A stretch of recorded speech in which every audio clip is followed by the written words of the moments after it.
Goal setting is a powerful tool, and setting goals is a necessary part of skill development. But you want to make sure that you're setting SMART goals. So the S is for specific. This is the what and why. You want to define specifically what it is that you're trying to accomplish, but also think about your why. The M is for measurable. How are you going to objectively say whether you've met that goal or not? The A is for attainable. You want it to be a stretch, but a realistic stretch. So making sure that it's something that's still within your reach and you're not setting yourself up for a goal that's just too lofty and unrealistic. The R is for relevant. You want to make sure that this goal is pertinent to your life. It's going to improve your quality of life.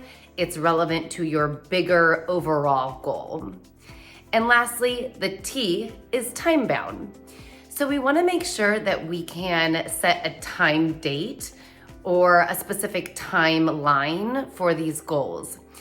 This will help you to really have a sense of urgency with accomplishing it. Here's an example for you.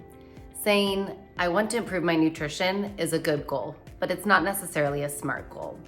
Rather saying, I'm going to add 1 cup of vegetables to lunch and dinner every day starting tomorrow. It's specific, you're saying exactly what you're gonna do. It's measurable, you're saying 1 cup of vegetables. Is it attainable? I would say so.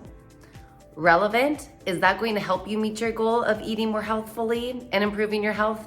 Absolutely. And is it time bound? You're saying when you're gonna do it at lunch and dinner, and you're saying I'm gonna start tomorrow. So it gives that sense of urgency.